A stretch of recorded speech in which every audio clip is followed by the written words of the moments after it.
So do you want to get your English Bulldog puppy to walk beautifully to heel on a loose lead by your side? Well, good, because that is exactly what we're going to help you with in today's video.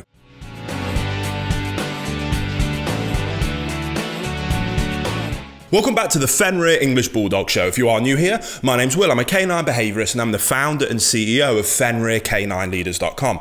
This channel is dedicated to helping you learn everything you could possibly ever want to know about the glorious English Bulldog, and then how to become a high-level canine leader that can raise perfect English Bulldog companions. So if this is your first time here, start your journey by hitting that subscribe button, as well as turning on the notification bell so that you never miss a future English Bulldog video. Now, as a canine behaviourist, one of the most common problem behaviours that people come to me with their dogs is around them pulling so badly on walks, and it makes the experience absolutely miserable. And is there any way that we can modify that behaviour and retrain them to walk nicely to heel? And the answer is absolutely yes, and it's something that we do very successfully all of the time. However, here on YouTube in particular, I really implored the people, hopefully like yourself, that are watching these videos proactively and preemptively, because the best way of achieving a perfect heel with your English Bulldog is to start from scratch from day one and start as you mean to go on and nail it first time round. So that is what we're going to talk about here in this video, in particular when it comes to heel work. Now, you may or may not know that we've got tons of online resources over on FenrirDogTraining.com. The link's in the description, and as part of our Perfect Puppy first 12-month protocol, we go into tons of detail around the exact, precise, step-by-step details of how to teach your dog to walk to heel, because it is something that requires quite a few videos over the space of a few weeks to make sure you get it right. But in this video, I really want to break it down into the important step-by-steps and give you a real clear overview of how we go about getting a perfect heel with your new puppy as quickly and as efficiently as possible.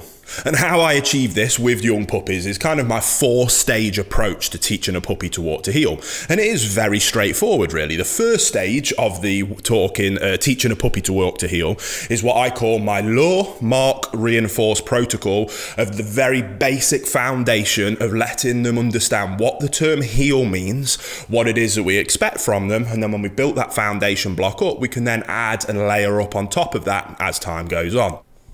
So the very first step of this process has nothing to do with a lead whatsoever, and like I say, it's about getting the dog to understand that the term heel simply means that I want you nicely on my left hand side looking up to me for guidance and direction. So to do that, we use a food reward, we use something that smells really nice that we can lure the dog with. A lure is basically luring them into position with either a luring stick, or how I like to do it, just much more simple, is get a nice piece of meat in between your hands, get it in front of the dog's nose so they'll follow you. We lure them into the heel position, which is on our left hand side. When we're happy with where they're at and they're in the right position, we then mark that position using our verbal marker, and we use the term heel, or whatever term it is that you want to use. The term doesn't matter as long as we're consistent with that term. We mark it, heel, and then we let them have the reward. Very simple. And we drill that process, we repeat that process over and over until the dog gets that concept that this term, heel, this verbal marker, means I want you on my left hand side. If you do that for me, then a good thing is going to happen. Once we've done that, we have achieved the very basis foundation for heel work. Congratulations. Again, really isn't rocket science. Now, the next step from that, which is step 2, is once the dog has that concept of we want them on our left-hand side, we then start to kind of turn it into a game and level up the complexity of that. So we might start on a single spot, and like a compass, we might turn from north to south, or from south to west, or west over to east. And we use our lure and we move in all these different directions. We lure the dog into the position that we want, and we mark it with heel, and then we reinforce and reward. Again, just starting to layer up this process and this thought in the English Bulldog puppy's mind that regardless of where I'm going, what direction I'm facing, whatever's happening, I always want you on my left-hand side if I use this term heel. If you do that for me, then you're going to get access to this piece of food. Again, very straightforward, simple concept, and we do this from a very early age to really kind of build that foundation layer up. Now, once we've got that going, we'll then start to add some steps. So we've got turn in different directions. We might move one step forward, lure them with us, mark, reinforce, lure, mark, reinforce, with different turns, different quantity of steps, and we combine those things up and we slowly start to build it up again, making it a really fun, positive game and setting our puppies up for success. We lure, we mark, we reinforce, and we just build that up till we're adding lots of steps, lots of different kind of angles, and we do it in a very low distraction environment with no lead whatsoever. Then we move up from that and we add the lead. Now again, as part of my Perfect Puppy protocol, one of the drills that we'll have been working on from day one alongside this without lead heel work is getting the dog to accept a lead coming off and on, and that being a very positive experience. Now what we don't want to do is cause any confusion with what that lead means. So now we've taught the dog to walk to heel. The next step is we're going to add the lead to that. Well, not taught them to walk to heel perfectly, but we've taught them the concept of heel means be on our left hand side. So then we're going to add the lead in, and the dog will start to understand the concept of when this lead is on and I use this marker heel, that means I want you by my left hand side, and we're going to play this game of walking a few steps, turning, walking a few steps, turning, and we just layer that up. And then once we've got that nailed and we know the dog is comfortable with the lead on, knowing that the term heel means walking to my left hand side, we then slowly start to layer up the distractions. So we might take this outside in the garden, no other distractions, but we're outdoors, it's a little bit higher level of distraction, there might be some more noises, different feeling on the dog's feet, and we keep this game going. And we might have been going a couple of steps and reinforcing, and now we might try and do 4 or 5 steps and then reinforce, and then do 4 or 5 steps, 90-degree turn, 8 steps, 180-degree turn, 2 steps, 270-degree turn, 10 steps. You get the idea, and we're just turning it into a game and building up this fun, positive idea that when we're walking, I want you looking up to me for guidance and direction. I'm in control, I'm deciding where we're going, and if you stay on my left-hand side, constantly working with me, being aware of where we're going, staying in this position, then a good, fun, positive thing is going to happen. And again, because we're teaching this from scratch, we can do it in a very fun, positive training way, as opposed to waiting until it's wrong and then having to rehabilitate that behavior, which is where we might need to take a more balanced approach. But if we do it right the first time round, then we can start as we mean to go on with this super fun, engaging, positive approach to teaching heel. So again, once we start to do that, we just layer up the distractions, and then we might be able to go to a quiet pavement and do it, and then a little bit of a busier road and a bit of a busier road, and then there might be somewhere where there's more people coming and going, town centres, and slowly over weeks and months we build up this game until we get to a point where we're only reinforcing it a couple of times in a walk, and we can go out for a good 30-45 minute walk. English Bulldogs, you're probably going to struggle to go for much longer of a walk than that.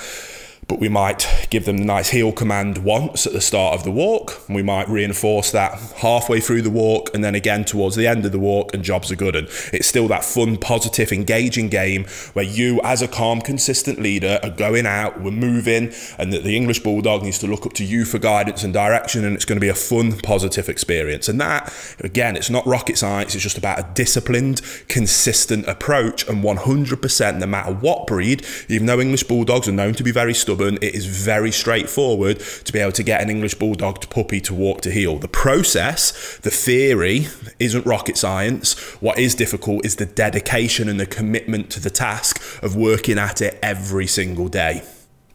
Now, I'm going to break down some common mistakes that people will very quickly fall into when they're going through this process. And the first one is about ruining that lead association. Now again, as part of my Perfect Puppy program, wherever possible, I don't like to use a lead with a puppy until we're at the stage where we're working on this heel work. So what I want the puppy to understand is that this lead means 100% of the time that you are on my left hand side walking to heel. Now obviously we can't let our dogs go out, we need to socialize them, we need to exercise them, we need to try and get them out in the big wide world and meet as many new people as possible, and we must keep them safe. So I'm not saying to never use a lead, but to use a lead as little as possible, and if possible, then not to use a lead. Now, for example, if we're socializing our dogs with our new English Bulldog puppy with other dogs, then we might be able to find a nice secure location, your back garden, somebody else's back garden, a field that's securely fenced in. go to that place where we can know that they can socialize, they can play, and we don't need to have them on a lead. Because what we don't want to do is to spend the first few weeks with them on a lead at all times and allowing them to run all over the place and be able to pull on a lead and go in this direction and that direction.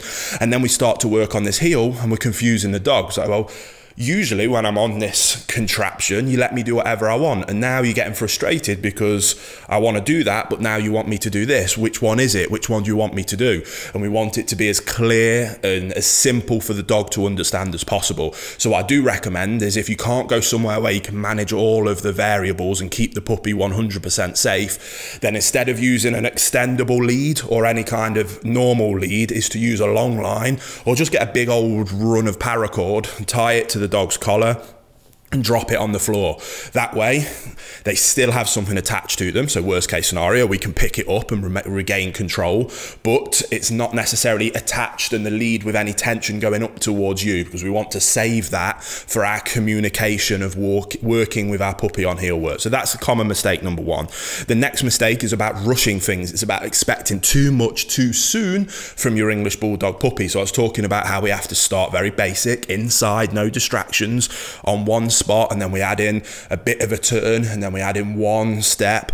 Now it's very easy for people to achieve success at that rate, and they go, right, cool, let's go outside and try it in a walk, and then it all goes to pieces. You get frustrated, blame the dog, and that's not the case whatsoever. It was your fault for rushing things.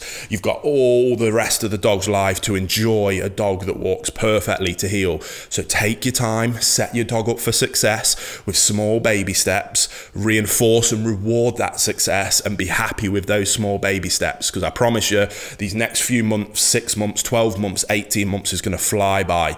And if you take that consistent, dedicated and patient approach, you will thank yourself for it when you've got a dog that, like I say, for the next years to come will work beautifully to heel. And then that kind of discuss really my third main thing, and that is about not being patient enough. So we kind of talked about it, my common problem 2 and 3, and that last little rant that I went on. But again, setting your dog up for fail, confusing things, patience. Try and keep it as straightforward as possible, trust in the procedure and put the effort up front, and I promise you, you'll have an English Bulldog that can walk beautifully to heel. So I hope that helped. If you are interested in answering more English Bulldog questions from canine behavior, puppy training, socialization, psychological development, anything whatsoever, get involved down in the comment section below. We've got 2 English Bulldog puppy videos coming to this channel every single week, so I can't wait to speak to you on the next episode of the Fenrir English Bulldog Show.